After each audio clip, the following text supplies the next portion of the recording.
Boa noite, meus irmãos, a graça e paz do Senhor Jesus Cristo seja com todos. Estamos aí retornando depois de alguns dias, né? Os irmãos sabem, eu estive ausente durante alguns dias, estive fazendo com a minha família, fazendo alguns exames, tivemos de viajar. Graças a Deus tudo correu dentro da normalidade e hoje nós vamos retomar o nosso estudo do Catecismo de Heidelberg, tá? E hoje nós vamos à pergunta de número 67 e à pergunta de número 68. No nosso último encontro, na nossa última oportunidade, nós vimos a pergunta de número 66 e iniciamos o estudo dos sacramentos, tá? E a pergunta de número 66 diz o seguinte: os sacramentos, o que são os sacramentos? Né? Essa é a pergunta. A resposta diz: os sacramentos são sinais e selos santos e visíveis.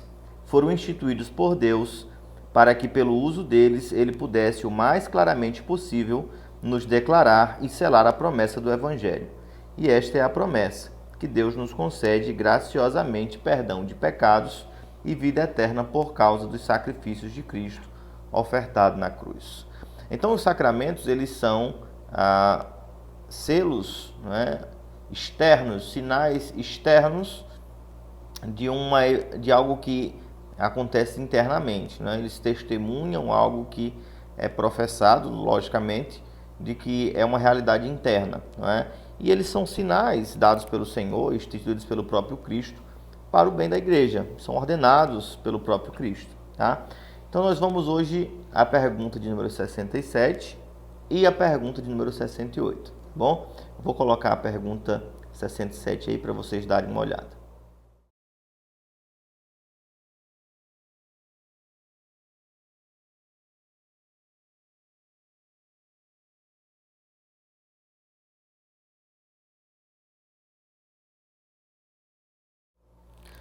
A pergunta 67 diz: então, tanto a palavra quanto os sacramentos têm por objetivo direcionar a nossa fé para o sacrifício de Jesus Cristo na cruz como única base para a nossa salvação? A questão é: o propósito, o objetivo dos sacramentos é nos apontar e dirigir para o sacrifício de Cristo na cruz do Calvário? Sim, a resposta é sim, de fato. O Espírito Santo nos ensina no Evangelho e nos garante pelos sacramentos que toda a nossa salvação baseia-se no sacrifício único de Cristo por nós na cruz, tá? Então nós cremos sim que os sacramentos, eles são sinais e que nos remetem a Cristo, não é? Há uma semelhança com os ritos da antiga aliança, que estes apontavam para Cristo, não é? Eles eram tipos e figuras dos sacrifícios, não é? A própria circuncisão como marca distintiva de um povo pertencente a Deus, e os sacrifícios pelo perdão de pecados, que apontavam para uma realidade que estaria adiante, que é o Cordeiro de Deus, que é Cristo Jesus. De forma semelhante, os sacramentos, eles apontam, mas não para algo que se espera e que está à nossa frente, mas para algo que já aconteceu, não é? Nós somos sim povo de Deus, né? Fazemos parte desse mesmo povo, temos esta conexão com o Israel de Deus, né? Desta feita agora pelo sacramento do batismo, né? O mesmo batismo que nos une ao nosso Senhor Jesus Cristo, que nos evidencia como membros do seu corpo, não é? E a Páscoa remonta ao sacrifício de Cristo, ao seu sangue que foi derramado, né? A mesa do Senhor, dizendo na linguagem mais neotestamentária, né? A Santa Ceia, que é e vem para substituir a Páscoa, aponta para o sacrifício perfeito de Cristo. Então, sim, estes sacramentos, eles remontam ao sacrifício, na verdade, de Cristo Jesus, né? E nos dirigem a Ele. Não há benefício por si só no sacramento, não há benefício por si só no batismo. Nós somos batizados em nome do Pai, do Filho e do Espírito Santo. Se não formos conduzidos pelo Senhor ao Cristo crucificado e ressurreto, o batismo por si só não pode trazer benefício algum. Ele nos aponta, nos mostra como parte de um corpo, e tendo um corpo, fazemos parte também do cabeça, que é Cristo. Então ele nos aponta para Cristo. Da mesma forma, não há benefício na mesa do Senhor para aqueles que não estão unidos a Cristo. Não há benefício nenhum você comer o pão ou beber o cálice se você não confia que a sua justiça advém daquele que padeceu, que morreu e que ressuscitou por causa dos nossos pecados. Então sim, eles servem para nos direcionar, nos lembrar, não é? E especialmente a mesa do Senhor, ela tem esse caráter memorial também, fazermos em memória do nosso Senhor e aguardando assim o seu retorno, certo? Vamos a alguns versículos que o Catecismo de Heidelberg nos traz. Na primeira nós vamos ver Romanos capítulo 6, versículo 3. Veja o que diz: ou não sabeis que todos quantos fomos batizados em Jesus Cristo fomos batizados na sua morte? Não é? Veja, novamente, o sacramento, o batismo, nos leva e nos dirige a Cristo e ao seu sacrifício. Isso não é apenas uma questão observacional, mas é bíblico. Tá? Nós fomos batizados com o nosso Senhor na sua morte. Tá? Então, perceba como isso se sustenta biblicamente. Outra referência que nós temos é em 1 Coríntios, capítulo 11, versículo 26, que diz: porque todas as vezes que comerdes este pão e beberdes este cálice, anunciais a morte do Senhor até que ele venha. Mais uma vez, nós somos conduzidos pelo sacramento à morte do Senhor e ao seu sacrifício, certamente a esperança do seu retorno. Tá? Então, podemos afirmar sim que entre as finalidades do sacramento, a nos conduzir ao sacrifício de Cristo como única forma de salvação é claramente uma delas, isso pensando biblicamente, não é? E por fim, em Gálatas, capítulo 3, versículo 27, né? Mais uma vez, nós vamos encontrar este mesmo entendimento. Diz o texto: porque todos quantos fostes batizados em Cristo, já vos revestistes de Cristo. Tá? Mais uma vez, o sacramento apontando para o nosso Senhor. Tá? O batismo e a mesa do Senhor, elas têm este vínculo com o Messias, com a sua vida, com a sua morte, e não podem e não produzem benefícios se administrados, dissociados da pessoa do seu, daquele que de fato ordena e que também é tido como firme fundamento para esta prática, o próprio Cristo. Né? Você pode derramar água sobre a cabeça de qualquer forma, em nome de qualquer pessoa, isso não trará benefício.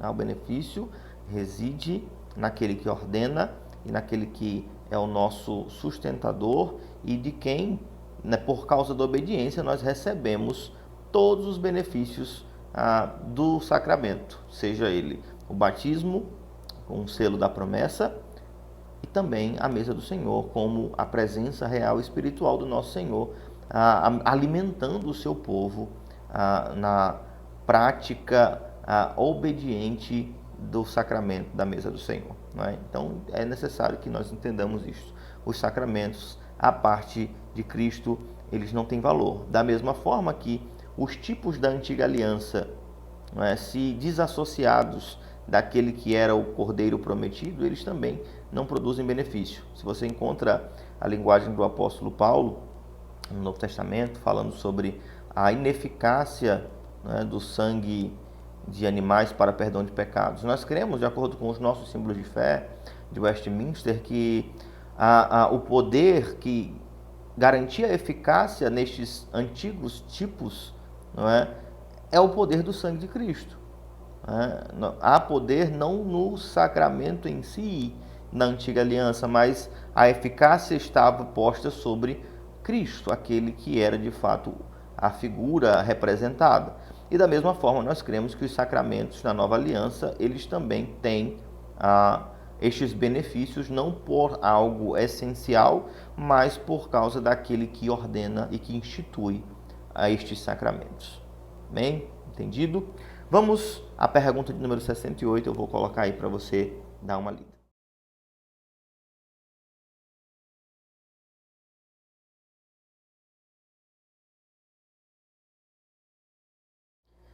Eu já falei disso, eu acredito que não hajam dúvidas sobre isso, mas eu me antecipei, à pergunta. A pergunta de número 68 é a seguinte: quantos sacramentos Cristo instituiu na nova aliança? Quantos sacramentos foram instituídos por Cristo na nova aliança? E a resposta é 2. Eu já tenho dito e falado abundantemente sobre estes 2, que é o batismo e a Santa Ceia. Nós cremos que Cristo instituiu esses únicos sacramentos dentro da nova aliança. A Igreja Romana, por exemplo, ele toma outras coisas como sendo sacramento também. O casamento como sendo um sacramento. Nós não recebemos o casamento como sendo um sacramento. Nós temos 2 sacramentos que são instituídos e que são ordenados ao povo de Deus. Tá? E você pode abrir a sua Bíblia no Evangelho de Mateus, no capítulo 28, versículos 19 e 20. Tá? E diz o seguinte, a palavra do Senhor, não é? Portanto, ide, fazei discípulos de todas as nações, batizando em nome do Pai e do Filho e do Espírito Santo, ensinando-os a guardar todas as coisas que eu vos tenho mandado, e eis que estou convosco todos os dias até a consumação dos séculos. Amém. Queridos, você vê aqui o batismo sendo ordenado pelo Messias. Assim como muitos usam esse texto como um imperativo para a obra missionária e a evangelização, nós não podemos desassociar os sacramentos como uma prática ordenada na igreja, não é? Nós devemos fazer discípulos, nós devemos pregar o evangelho e nós devemos batizar. Nós devemos batizar a estes que professam a fé em Cristo. Devemos doutrinar, ensinar todas as coisas que o Senhor Jesus Cristo ensina em sua palavra. Então são coisas naturais à fé cristã. O batismo é algo natural. Nós fazemos parte do corpo de Cristo, fazemos parte da igreja, do povo de Deus, e então nós batizamos. Eu não vou entrar na questão de quando batizar ou de como batizar, porque não é este o ponto, mas se sim o batismo é um sacramento neotestamentário, e nós cremos que sim, o próprio texto traz esta ordenança, e isto é claro. Os irmãos vão entender que há distinções entre o pensamento presbiteriano e de outras denominações, o próprio pensamento batista sobre o batismo ou não. E quanto a isso, eu peço que você, se houver dúvidas, se houverem dúvidas, procure o seu pastor, converse com ele. Pergunte, pastor, por que nós batizamos as nossas crianças? Se criança tem pecado ou não, é importante que ele te explique isso também. Tá? Por que nós não mergulhamos num rio? Por que a água é colocada sobre a cabeça e tal? Pergunte, tire essas dúvidas. Tá? Não é um motivo para nós sermos irremediavelmente inimigos. Tá? Lógico que não. São distinções teológicas, não são propriamente heresias. Então é importante que você tenha maturidade e prudência ao lidar com essas questões. Mas entenda, busque conhecimento, porque é algo que nos é caro, é algo que nos é precioso. O batismo é algo importante na vida cristã. Não é como tem sido tratado por muitas vezes como apenas um passo na sua caminhada cristã. Como dentro do romanismo se tem alguns passos, Você faz a primeira comunhão, depois faz crisma, faz uma série de coisas, e aí você vai cumprindo uma tabela para que você seja crente e não um pagão. Não é necessariamente isso. O batismo é um selo, um sinal. Você diz, eu faço parte deste povo, eu creio neste Cristo, eu pertenço a Ele. E você faz isso publicamente. Por isso que o batismo é necessário para a pública profissão de fé e para ser recebido como membro de uma igreja local. O batismo é necessário porque você professa fazer parte do povo de Deus. O batismo salva? Não salva. Quantas pessoas que foram batizadas e hoje estão distantes do caminho do Senhor? Tá? Então, entenda isso. Ele é precioso, é necessário, é importante, mas ele por si só não tem eficácia, a menos que seja de fato a confirmação de algo que é interno, O selo que o Senhor mesmo coloca, que é o seu Espírito Santo, certo? Vamos a outra referência em 1 Coríntios, no capítulo 11, novamente, versículos de 23 a 26. Nós já lemos o versículo 26, mas vamos ler novamente a partir do versículo 23, que diz: porque eu recebi do Senhor o que também vos ensinei. E perceba aqui o vínculo, né? Se você volta para o Evangelho de Mateus, o Senhor Jesus Cristo ordena, não é? Ensinando todas as coisas que vos tenho ordenado. E aí, Paulo, que não estava entre os 12, mas está escrevendo aqui aos Coríntios, ele vai dizer: eu recebi do Senhor o que também vos ensinei. E ele está claramente atendendo ao mandato do Senhor de ensinar todas as coisas que ele havia ordenado. Tá? E ele vai dizer: eu recebi do Senhor que também vos ensinei, que o Senhor Jesus, na noite em que foi traído, tomou o pão e, tendo dado graças, o partiu e disse: tomai e comei, isto é o meu corpo, que é partido por vós, fazei isto em memória de mim. Semelhantemente, também, depois de cear, tomou o cálice, dizendo: este cálice é o novo testamento no meu sangue. Fazei isto todas as vezes que beberdes, em memória de mim. Porque todas as vezes que comerdes este pão e beberdes este cálice, anunciais a morte do Senhor até que venha. Tá? E aí você encontra mais uma vez o imperativo à igreja. O Senhor Jesus Cristo institui, né, a mesa do Senhor e ela passa a fazer parte da vida da igreja. Os apóstolos estão ensinando a igreja porque o Senhor havia lhes passado esta prática, não é? Como os irmãos sabem e se recordam, eu associo, não é? E nós temos esta continuidade revelacional, onde a circuncisão ela vem a nova aliança e tem o seu vínculo no próprio Cristo para com o batismo. Cristo é circuncidado e batizado.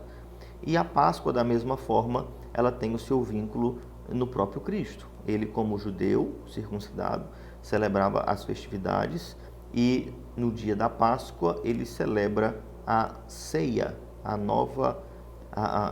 mesa, o cálice da nova aliança. Não é? Então é o próprio Cristo quem faz essa transição entre estes sacramentos e que coloca estes dois sacramentos como sendo sacramentos ordenados na nova aliança. Então a autoridade, quem tem autoridade para definir o que é sacramento ou não, o que a igreja deve fazer ou não, se não o cabeça, se não o Senhor, se não Cristo Jesus, que é aquele que é o firme fundamento da igreja, né? Então nós temos isso como algo claro no Novo Testamento, tanto o batismo, não apenas a ordenança, mas a prática, como sendo algo perceptível, o partir do pão, tanto a ordenança como a prática, na vida da igreja primitiva era algo comum e pode ser percebido. Então fica para nós, povo de Deus, a importância destes sacramentos, que remontam à morte do nosso Senhor, e nós os guardamos por causa da sua ordem, da sua instituição, mas também somos beneficiados em guardá-los. O próprio Senhor nos beneficia, nos alimenta, nos enche de graça com a correta observância destes sacramentos. Então são preciosos a nós, não como se tivessem poder intrínseco, mas porque são ordenados pelo nosso Senhor como meios que nos conduzem ao seu sacrifício, que nos levam a confirmar a nossa esperança totalmente em Cristo e na sua morte e ressurreição. Amém? Vamos ficando por aqui, queridos. Uma boa noite a todos, que o Senhor vos abençoe e vos guarde.